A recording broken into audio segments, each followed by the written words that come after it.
পর্যটনের মৌসুমে সমুদ্র সৈকতের শহর কক্সবাজারে বসেছে শিল্প ও বাণিজ্য মেলা। প্রধান ফটকের সামনেই স্থাপন করা হয়েছে দৃষ্টিনন্দন ফোয়ারা, আলোকসজ্জায় উজ্জ্বল চারপাশ। কক্সবাজার পর্যটন গল্ফ মাঠে আয়োজন করা হয়েছে এই মেলার।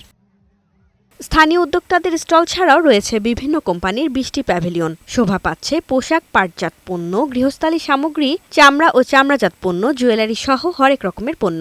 সন্ধ্যার পরপরই ভিড় করছেন পর্যটক ও স্থানীয়রা। কাপড় নিয়েছি, চুড়ি নিয়েছি, অনেক কিছুই নিয়েছি।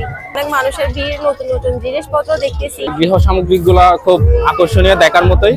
দেখে আমাদের ভালো লাগতেছে। ব্যবসায়ীরা বলছেন মেলায় বিপুল সংখ্যক পর্যটক আসছেন, বেচা বিক্রিও ভালো।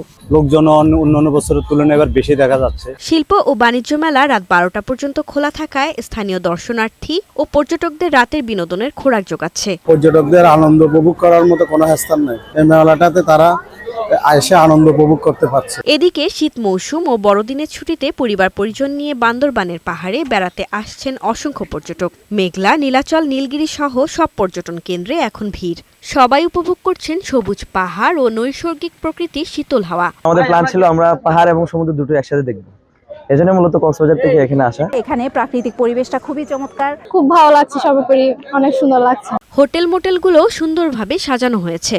আগামী কয়েক মাসে পর্যটকের সংখ্যা আরও বাড়বে এবং দীর্ঘদিনের ক্ষতি কাটিয়ে ওঠা যাবে বলে মনে করেন পর্যটন সংশ্লিষ্ট ব্যবসায়ীরা। বিগত দিনে যে ক্ষতির সম্মুখীন হয়েছিল তা অবশ্যই কেটে উঠবে। আশা করি আমরা আগামী জানুয়ারি পর্যন্ত এটা ধারাবাহিকতা থাকবে বলে আমরা আশা করতেছি। বান্দরবানে সারা বছরই পর্যটক থাকে, তবে শীতের এই মৌসুমে কয়েকদিনের টানা ছুটির কারণে ভিড় এখন বাড়তি। প্রিয়ন্তি ইসলাম, বৈশাখী সংবাদ।